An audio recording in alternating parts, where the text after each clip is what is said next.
teman-teman T4C dan teman-teman The Flame. Gak kerasa ini udah hari Sabtu lagi, kita udah bagian ibadah lagi. Walaupun masih kepisah, kita masih belum bisa bertemu. Tapi aku percaya kita mau sama-sama merasakan sukacita yang baru daripada Tuhan, amin. Mari kita mau sama-sama tinggikan, pujikan nama Tuhan karena hanya namanya yang layak ditinggikan.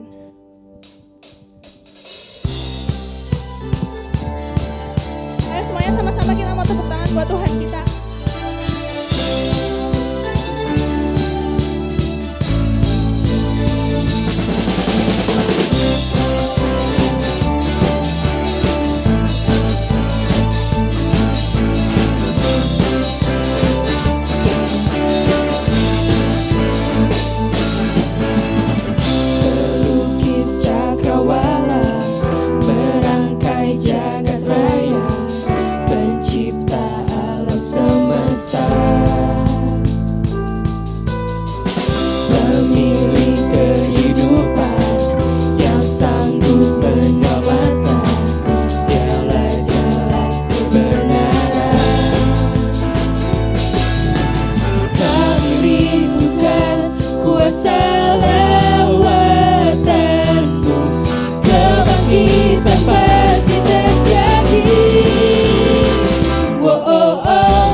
Kita masih bisa diberi satu kesempatan lagi buat sama-sama beribadah. Hari ini aku mau ngajak teman-teman buat jadikan setiap kata dalam lagu yang mau kita nyanyikan ini sebagai satu doa. Bahwa Tuhan adalah pengharapan kita. Penyertaan Tuhan gak pernah berhenti dalam kehidupan kita. Semuanya itu ada dalam genggaman tangannya dan semuanya itu adalah rencana daripada Tuhan. Kalau kita dibiarkan mengalami satu hal yang sulit, kita harus tetap percaya. Karena penyertaan Tuhan gak pernah berhenti dalam kehidupan kita. Amin. Mari sekarang kita mau sama-sama sembah Tuhan kita.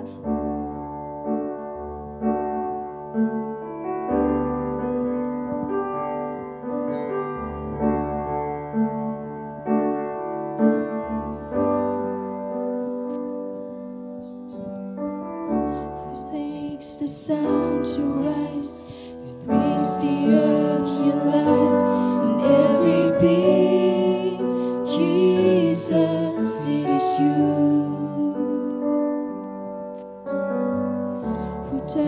turns the day to night and watches me as I begin to dream.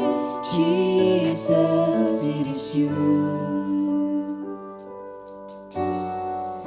who brings me food for my table,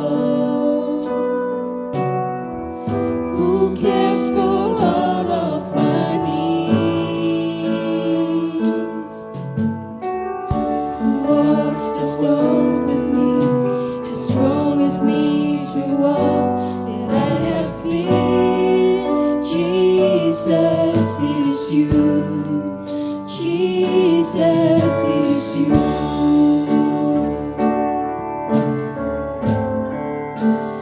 I lift my hands, and I bring my song. All of my days, all of my rights, all of my wrongs, over my life,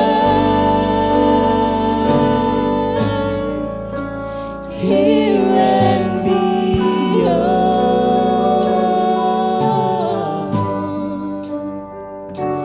to the one thing through. Jesus, it is you.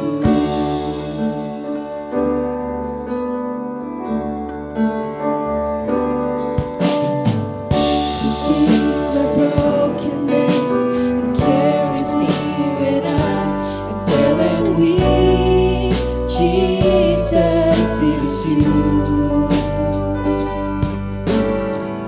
who tells the storm to rest when I am overwhelmed and cannot speak. Jesus, it is you who bears my guilt on his shoulders,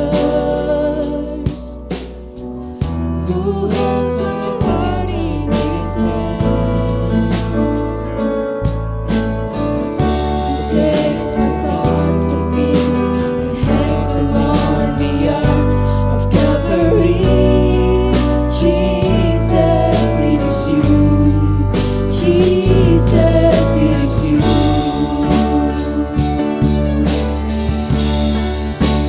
I lift my hand, and I bring my song.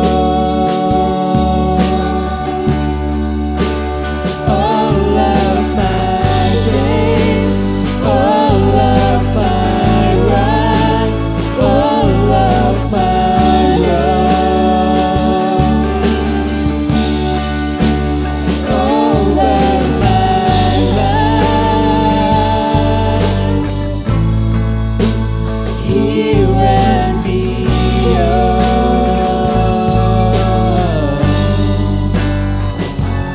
to the one thing through. Jesus, it is you. Aku mau ngajak teman-teman buat sama-sama angkat tangan kita. I lift my hands, I bring my song. All of my days, all of my rights, all of my wrongs. Say I'm over my life, Jesus. Over my life, Yes, Lord. here and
Kami percaya Tuhan penyertaan Engkau gak pernah berhenti dalam kehidupan kami. Bagian kami adalah taat Tuhan, bagian kami adalah hormat dan percaya pada semua rancangan Tuhan dalam kehidupan kami. Hari ini kami mau lebih lagi Tuhan menyerahkan hidup kami buat terus Engkau bentuk Tuhan, jadi semakin serupa dengan gambaran yang Engkau. Kiranya sebentar kami mau mendengar sedikit dari firman-Mu Bapa. Kau yang tolong siapkan hati dan pikiran kami Tuhan, supaya kami hanya fokus sama Engkau aja Bapa. Terima kasih Tuhan, kami sekali lagi bersyukur buat ibadah hari ini Tuhan. Hanya dalam nama-Mu kami sudah berdoa dan ucap syukur. Haleluya. Amin. Shalom saudara, selamat datang dan beribadah. Kami menyambut Anda sebagai keluarga Gereja Rehobot. Kegiatan KKW dan KKP setiap Selasa dan Jumat melalui Zoom Meeting. Kegiatan doa pagi diadakan setiap Sabtu dan Senin melalui Zoom Meeting. Persembahan dan perpuluhan dapat Anda lakukan secara online melalui QR Code dan nomor rekening yang tersedia.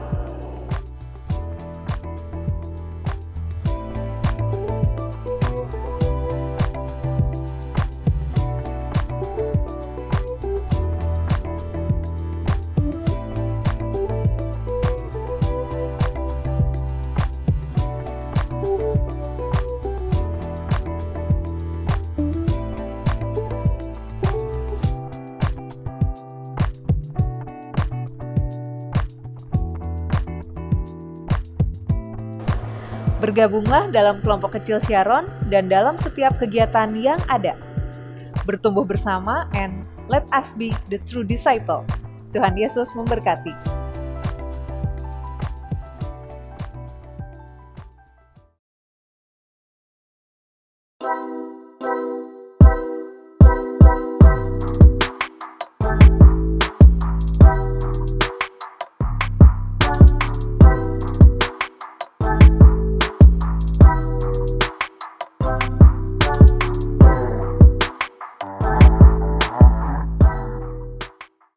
Shalom, what's up Flamers?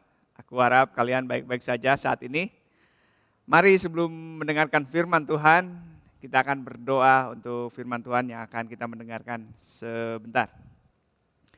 Bapa dalam surga, kami mengucap syukur untuk kesempatan kami bisa bersama-sama lagi untuk mendengarkan firman-Mu pada keadaan yang seperti sekarang ini Tuhan. Kami mengucap syukur Engkau menjagai kami.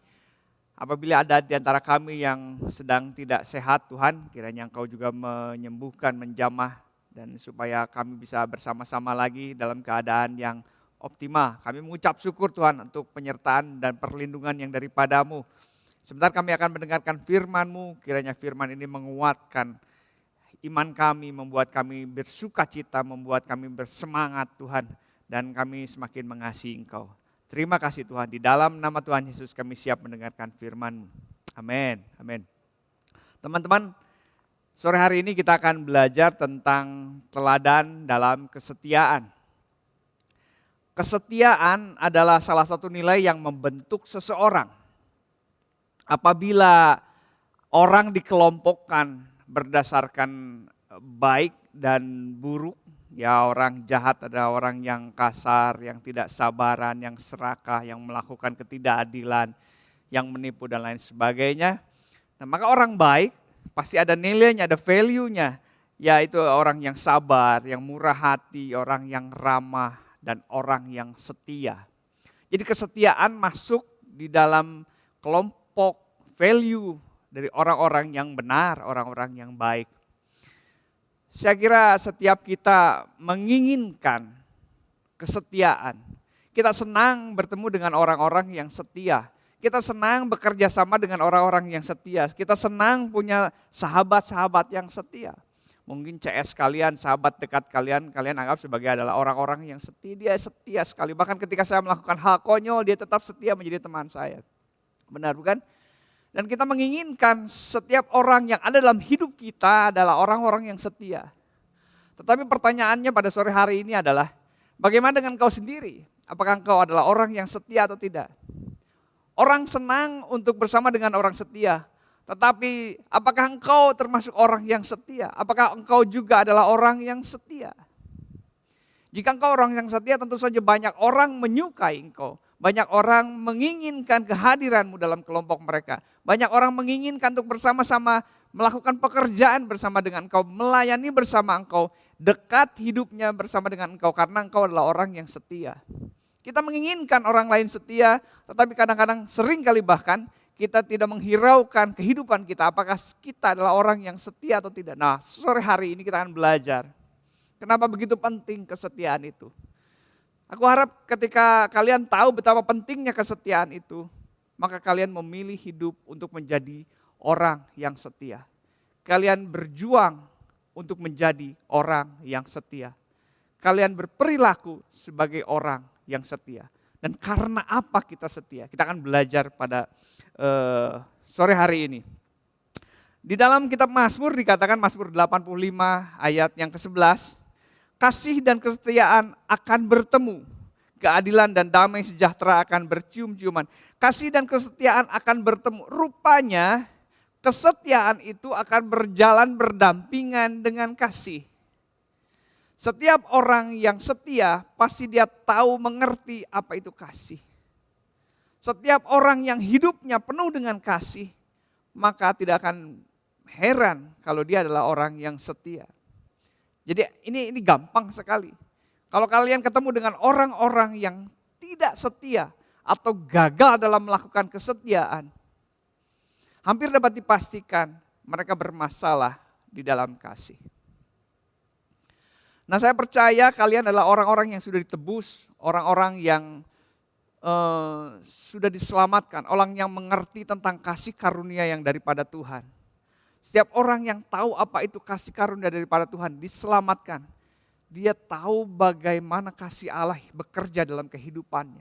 Dia menyadari bagaimana Allah bekerja, bagaimana Allah mengangkat kehidupannya dari kekelaman, dari dosa, dan menyelamatkan, menebus kehidupannya dengan kasih karunia-Nya. Dan dia akan hidup dengan kasih, dia merasakan kasih Allah luar biasa dalam kehidupannya. Orang yang memiliki kasih Allah, orang yang menyadari tentang kasih Allah, orang yang gampang sekali untuk bisa belajar tentang kesetiaan. Saya percaya kalian adalah orang-orang yang sudah diselamatkan, orang-orang yang mengerti tentang keselamatan, orang yang pernah merasakan kasih karunia di dalam Kristus. Dan orang-orang yang seperti itu akan mudah sekali untuk diajarkan tentang kesetiaan. Jadi seperti dalam Mazmur 85 tadi dikatakan, kasih dan kesetiaan akan bertemu. Mereka akan berjalan beriringan, mereka akan berjalan bersama-sama. Kalau engkau selama ini merasakan bahwa hidupmu penuh dengan kasih, engkau mengasihi banyak orang, engkau penuh dengan belas kasihan, maka tidak akan heran kalau engkau pun gampang untuk menjadi orang yang berlaku tetap setia. Setia kepada temannya, setia pada keluarganya, setia pada gereja Tuhan, setia pada Allah terlebih, setia pada imannya kepada Kristus Yesus terlebih. Jadi tidak akan terlalu sulit, harusnya kalian tidak menjadi terlalu sulit untuk menjadi orang yang setia karena kalian pernah merasakan kasih karunia Tuhan. Kita diselamatkan karena kasih karunia. Jika kita mengerti tentang keselamatan itu, hidup kita akan berpadanan dengan kasih dan kesetiaan. Akan mudah sekali. Mari kita belajar tentang kesetiaan dari tokoh-tokoh dalam Alkitab. Di dalam Alkitab, tokoh-tokoh kesetiaan itu tersebar dalam seluruh Alkitab ini. Kenapa mereka bisa tertulis di dalam Alkitab seperti karena mereka mengakhiri hidupnya dalam kesetiaan, karena mereka menyelesaikan kehidupnya dalam kesetiaan, dan dalam kesetiaan mereka melakukan kebaikan, melakukan kasih di dalam Tuhan. Sehingga Alkitab mencatatnya.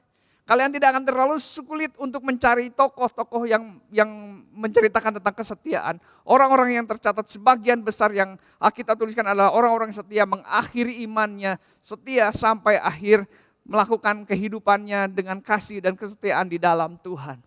Dan kita akan belajar dari dua tokoh pada sore hari ini. Yang pertama di Perjanjian Lama kita akan belajar dari Kaleb. Kaleb adalah bukan tokoh sentral. Kaleb adalah rekan sekerja daripada Yosua. Mereka hidup bersama-sama, mereka mengalami perjalanan di padang gurun. Mereka keluar dari Mesir, mereka mengalami yang namanya mujizat-mujizat di padang gurun itu. Mereka mengalami mana, mereka mengalami air pahit yang ditawarkan, mereka mengalami berbagai macam mujizat bersama-sama dengan Musa. Keluar dari Mesir dan bersama sekitar 2 juta lebih orang. Mungkin lebih daripada itu mungkin ya. Dan mereka bersama-sama menikmati Tuhan, mereka menikmati mujizat Tuhan, dipelihara Tuhan di padang gurun yang sangat buas. Nah, Kaleb rupanya memiliki iman yang tetap teguh, memiliki iman yang tetap percaya kepada Allah, bagaimana Allah memperlihatkan dirinya melalui mujizat-mujizat dan Allah begitu melindungi bangsa Israel itu. Tetapi ternyata dari mujizat-mujizat yang luar biasa itu, sebagian besar bangsa Israel bahkan nyaris semuanya tidak setia. Ini luar biasa sekali, luar biasa. Mereka pernah menikmati keselamatan di dalam Tuhan, mereka pernah mendapatkan perlindungan di dalam Tuhan, tetapi ternyata dalam kehidupan mereka tidak berhasil dan mereka tidak setia.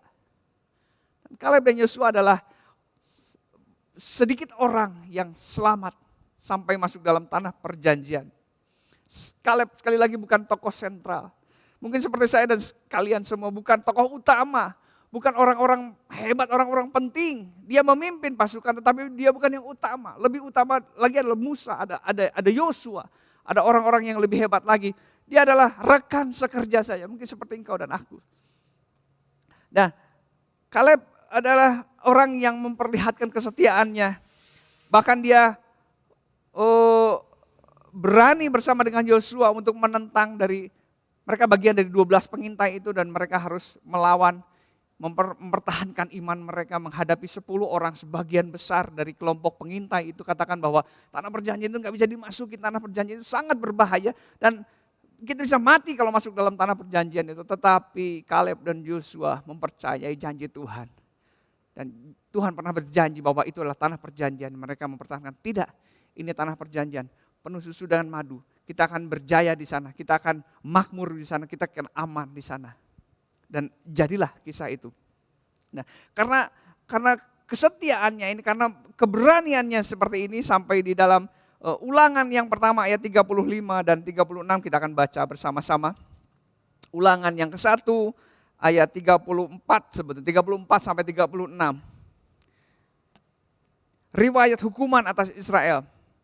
Ketika Tuhan mendengar gerutumu itu, ia menjadi murka dan bersumpah, tidak ada seorang pun dari orang-orang ini, angkatan yang jahat ini akan melihat negeri yang baik yang dengan sumpah kujanjikan untuk memberikannya kepada nenek moyangmu, kecuali Kaleb bin Yefune. Dialah yang akan melihat negeri itu dan kepadanya dan kepada anak-anaknya kuberikan negeri yang diinjaknya itu. Karena dengan sepenuh hati ia mengikuti Tuhan. Karena dengan sepenuh hati dia mengikuti Tuhan. Sampai dikatakan tidaklah ada lagi orang yang bisa masuk kecuali Kaleb bin Yefune. Demikian hebatnya kesetiaan itu. Demikian luar biasa berdampaknya kesetiaan. Demikian pentingnya kesetiaan itu. Bahkan sampai menentukan akhir hidup seseorang. Saya tidak tahu pergumulan apa yang kalian sedang hadapi. Yang berhubungan dengan kesetiaankah? Firman Tuhan katakan tidak ada pencobaan yang melebihi kekuatanmu. Tidak ada alasan buat kita, saya berdosa, saya tidak setia. Karena saya dipaksa, karena saya terpaksa, di luar kekuatan saya. Tidak, firman Tuhan katakan tidak ada pencobaan yang melebihi kekuatanmu sehingga engkau harus berdosa, sehingga engkau harus tidak setia di hadapan Tuhan. Kalau kita gagal di dalamnya, bukan karena pencobaan itu terlalu besar, bukan. Karena kita gagal untuk setia. Karena kita gagal untuk tetap bertahan, mempertahankan iman kita di hadapan Tuhan. Mungkin hal-hal perkara yang sederhana, perkara kejujuran di dalam sekolah kalian, di dalam kuliah kalian. Perkara kejujuran di dalam jual beli usaha kalian. Perkara kejujuran ketika bermain game, hal-hal yang sederhana seperti itu. Perkara kejujuran tentang kebohongan. Perkara kejujuran yang mungkin yang kecil-kecil. Tetapi ingatlah, kesetiaan begitu sangat berdampak. Bahkan ketika Allah memurkai bangsa Israel, Kaleb adalah orang yang lolos dari murka Tuhan itu. Dan dia masuk dalam tanah perjanjian. Sedemikian hebat kesetiaan itu. Kita akan belajar supaya kita menjadi orang-orang seperti Kaleb yang berani mempertahankan kesetiaannya sampai akhir hidupnya dan memetik hasilnya yang luar biasa. Allah mengasihi orang yang setia, Allah menghargai orang yang setia sampai akhir. Di dalam perjanjian baru kita akan belajar ada satu tokoh lagi. Sebenarnya banyak sekali tokoh-tokoh dalam perjanjian dalam di Alkitab, di perjanjian lama, perjanjian baru yang menceritakan tentang kesetiaan mereka. Tapi kita akan belajar dari Timotius. Orang yang pada waktu dituliskan dia masih muda. Pada waktu melayani dia relatif lebih muda bersama dengan Paulus. Dia adalah orang tokoh muda. Tokoh yang menerima Kristus dalam umur yang masih muda dan melayani Tuhan. Dalam usia yang masih termasuk muda pada waktu itu. Timotius adalah orang Listra. Ibunya Eunik adalah seorang Yahudi, tetapi ayahnya adalah seorang Yunani. Timotius adalah seorang muda yang menerima Kristus.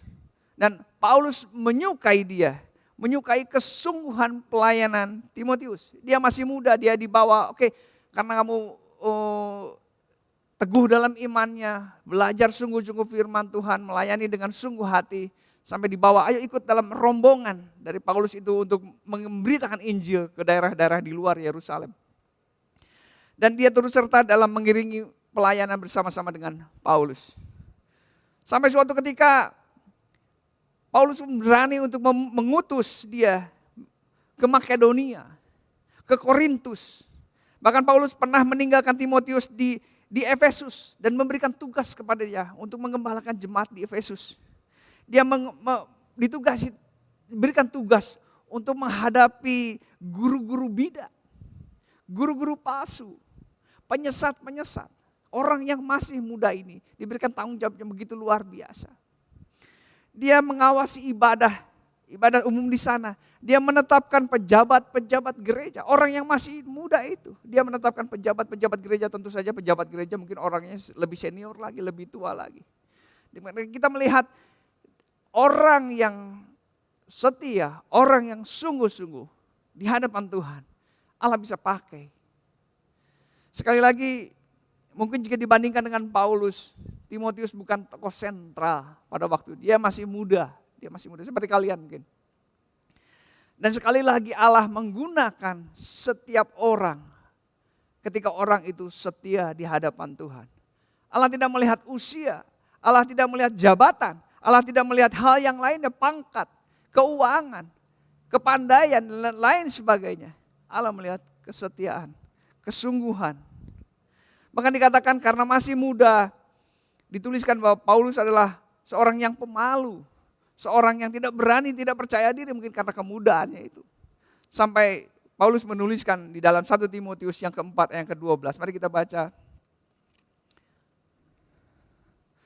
Dalam 1 Timotius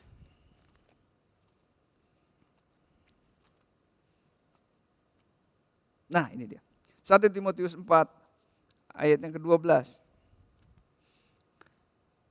Katakan demikian. Jangan seorang pun menganggap engkau rendah karena engkau muda.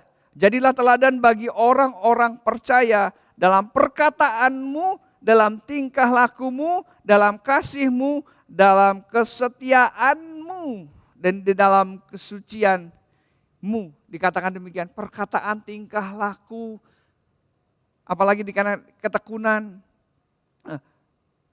Saya ulangi lagi. Jadilah teladan bagi orang-orang percaya dalam perkataan, dalam tingkah laku, dalam kasihmu, dalam kesetiaanmu, dalam kesucianmu. Nah, di sana dituliskan tentang kesetiaan masuk di dalamnya. Mungkin suatu saat Tuhan percayakan sebuah pelayanan dalam hidupmu. Dan kau harus mengatur orang yang lebih senior lagi. Orang-orang yang lebih usianya lebih lanjut mungkin dan lain sebagainya. Mungkin kalian ditempatkan di dalam di kampus kalian, di sekolah kalian, atau di masyarakat, dan kau harus memimpin orang-orang yang lebih senior dari kalian. Mungkin dari senior-senior dari mahasiswa yang lebih senior, atau dosen-dosen lebih senior, atau lain sebagainya. Mari tunjukkan kualitas Kristus di dalamnya. Sebagai orang yang perkataannya benar, perbuatannya benar, kasihnya benar, kesetiaannya benar. dan kesuciannya benar di hadapan Tuhan. Dan orang akan melihat bagaimana Tuhan memakai engkau dalam pekerjaan itu. Jadi pada sore hari ini saya mengajak kalian untuk tidak menyepelekan tentang kesetiaan. Mari belajar untuk hidup setia, untuk tetap mempertahankan iman kita dimanapun Tuhan menempatkan kita. Kesetiaan adalah perjalanan. Kesetiaan adalah proses seumur hidup. Kalau kita melihat dari Kaleb tadi, dia berhasil dikatakan setia ketika dia berhasil mengakhiri hidupnya tetap untuk imannya tetap percaya kepada Allah. Jadi sampai akhir kesetiaan itu. Saya tidak bisa menyatakan bahwa saya adalah orang yang setia karena saya belum menyelesaikan kehidupan saya.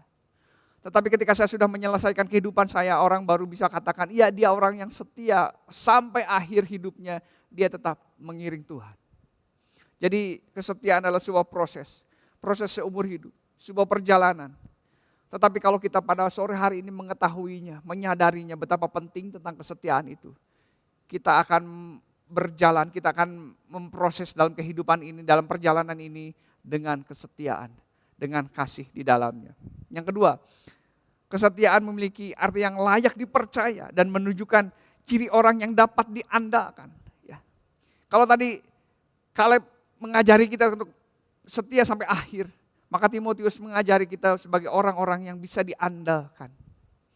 Sampai Paulus memberikan kepercayaan begitu besar untuk dia bisa melayani satu jemaat di Efesus. Luar biasa. Dia bisa diandalkan karena dia bisa dipercaya. Karena dia adalah orang yang setia di hadapan Tuhan. Jadi siapapun engkau, apapun jabatan engkau, bagaimana keadaanmu saat ini, atau dimanapun engkau ditempatkan Allah, dimanapun engkau ditempatkan pada saat ini, jadilah orang yang setia. Karena hanya orang yang pernah mendapatkan kasih karunia Tuhan akan gampang untuk bisa berlaku setia. Dan kau dan saya, orang yang pernah merasakan kasih karunia Tuhan, mari hidup dengan setia, hidup dengan kasih. Kasih karunia Tuhan membungkus kesetiaan hidup kita. Kita bisa setia saat ini. Kita bisa berlaku sebagai orang yang setia, orang yang bisa dipercaya, orang yang bisa diandalkan. Karena Allah pernah berkasih karunia dalam kehidupan kita. Kalau Allah tidak pernah memberikan kasih karunia dalam kehidupan kita, kita hanya bisa berlaku setia, seolah-olah setia yang semu. Tetapi setia yang sesungguhnya adalah karena pernah kasih karunia itu hidup dalam kehidupan saya, sehingga saya bisa hidup dalam kasih karunia. Jadi kalau kalian bertanya pada saat sore hari ini, apa syaratnya supaya saya bisa hidup dalam kesetiaan? Engkau pernah menerima kasih karunia Tuhan. Engkau pernah Allah selamatkan. Engkau pernah menerima Tuhan sebagai Tuhan dan Rajamu sebagai penyelamat penebus dosamu. Engkau pernah lakukan itu, maka engkau bisa hidup dalam kesetiaan bersama-sama dengan Tuhan. Kasih karunia Tuhanlah yang membungkus kehidupan kesetiaan dalam kehidupan kita. Jadi kesetiaan turut membangun dalam pertumbuhan kedewasaan rohani. Tentu saja kalian menginginkan semakin hari engkau memiliki rohani yang semakin dewasa, semakin matur lagi, semakin mengerti, semakin bijaksana, semakin dewasa lah. Dan kesetiaan turut membangun di dalamnya. Ya, tidak ada kedewasaan rohani tanpa disiplin rohani. Jadi yang pertama tadi adalah kesetiaan turut membangun dalam pertumbuhan kedewasaan rohani. Ya, jadi kesetiaan adalah bagian supaya kita bisa tumbuh dalam kedewasaan rohani. Dan yang kedua, tidak ada kedewasaan rohani tanpa disiplin rohani. Dari kedua kalimat tadi, maka dapat disimpulkan, setialah kita di dalam disiplin rohani. Jika saat ini kalian sudah mulai kendor lagi membaca firman Tuhan, setialah untuk membaca firman Tuhan. Jika kalian mulai kendor lagi untuk berdoa, saya menggugah kalian, menyemangati kalian, mari semangat setia lagi dalam berdoa. Jika kalian terganggu dalam ibadah, apalagi ibadahnya online seperti ini, tidak sungguh-sungguh ketika beribadah, saya mengajak kalian untuk sungguh-sungguh lagi beribadah. Jika kalian juga ogah-ogahan melayani, gimana caranya ini susah sekali dan lain sebagainya, mari setialah untuk melayani Tuhan. Setia juga ketika kita bisa mengadakan waktu-waktu berpuasa. Menahan diri dari keinginan apapun. Ya, bisa puasa makan, puasa apapun, puasa main game, bahkan kalian bisa belajar untuk menahan diri, mendisiplin diri. Mari kita tetap setia mengiring Tuhan. Dan ada caranya kita tetap juga setia untuk disiplin di dalam disiplin rohani kita. Kita juga setia untuk disiplin rohani. Jangan lupakan berdoa, membaca firman Tuhan, ibadah, melayani, berpuasa, dan hal-hal lain yang bisa membangun kedewasaan rohani kita. Jadi mari saya mengajak kalian setia dalam pelayanan dan mengikut dan mengiring Tuhan. Ya, tetap setia sampai saat ini, apapun yang terjadi. Saya tidak tahu di depan nanti ada tantangan seperti apa nanti. Tetapi saya mengingatkan pada sore hari ini, tetaplah hidup setia. Tetap setia ketika kita dihadapkan dengan tantangan. Dan ketika dihadapkan harus membayar harga mungkin. Seperti itu, baik di dalam bayar harga waktu, tenaga kita, materi kita, bahkan mungkin nyawa kita. Saya tidak tahu tantangan apa yang akan terjadi dalam kehidupan saya, buat saudara kalian juga semua di depan nanti. Tetapi tetaplah setia. Bahkan ketika taruhannya adalah nyawa kita. Seperti tadi Kaleb, sampai akhirnya dia jadi orang yang setia. Seperti Timotius, jadi orang yang dapat diandalkan, dipercaya karena kesetiaannya mengiring Tuhan. Amin. Kiranya firman Tuhan jadi berkat buat kalian. Satu ayat terakhir buat kalian, Yohanes 14 ayat 15. Jikalau kamu mengasihi aku, kamu akan menuruti segala perintahku. Termasuknya di dalam tadi adalah berbuat kasih. Jadi orang yang setia, kata-katanya benar, perbuatannya benar, kasihnya benar, kekudusannya di hadapan Tuhan. Mari Allah menginginkan bahwa hidup kita jadi terang, jadi garam, orang yang menerangi, menggarami, memberikan rasa kepada lingkungan kita. Mari tunjukkan melalui salah satunya dengan kesetiaan. Kiranya firman Tuhan pada sore hari ini menguatkan kalian, memberikan semangat kepada kalian untuk bisa hidup tetap setia di dalam Tuhan. Amin. Mari kita berdoa. Bapa dalam surga, terima kasih untuk penyertaan Engkau. Benar Tuhan, bukan karena kuat dan gagah kami, tetapi kasih karunia-Mu Tuhan yang membuat kami bisa sampai sekarang ini Tuhan. Kami berdoa kiranya urapan-Mu membuat kami mampu untuk menjadi orang yang setia di hadapan Tuhan. Orang yang dapat diandalkan, bahkan sampai akhir hidup kami tetap memiliki iman, percaya kepada Engkau Tuhan, tetap bertahan sampai akhir. Terpujilah nama-Mu Tuhan. Di dalam nama Tuhan Yesus, Engkau memberkati anak-anak muda yang luar biasa ini Tuhan. Engkau nyatakan sesuatu, jadikan mereka sesuatu Tuhan, untuk negeri ini Tuhan, untuk kemuliaan nama-Mu. Terpujilah nama-Mu Tuhan, di dalam nama Tuhan Yesus kami berdoa dan mengucap syukur. Amin. Amin. Selamat sore, Tuhan memberkati, tetap jaga kesehatan, Tuhan Yesus memberkati. Shalom. Shalom saudara, selamat datang dan beribadah. Kami menyambut Anda sebagai keluarga Gereja Rehobot. Kegiatan KKW dan KKP setiap Selasa dan Jumat melalui Zoom Meeting. Kegiatan doa pagi diadakan setiap Sabtu dan Senin melalui Zoom Meeting. Persembahan dan perpuluhan dapat Anda lakukan secara online melalui QR Code dan nomor rekening yang tersedia.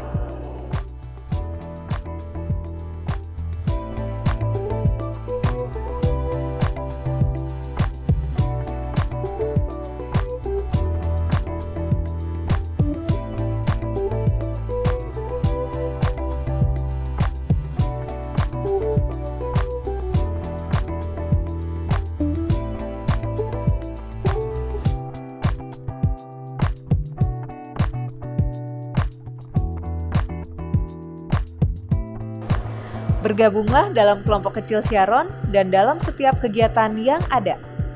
Bertumbuh bersama and let us be the true disciple.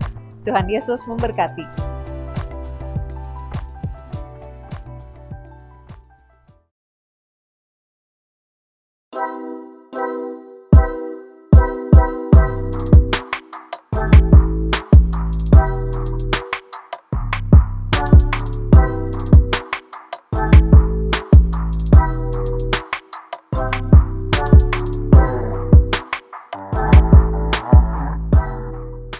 Anda telah selesai mengikuti ibadah online Gereja Rehoboth.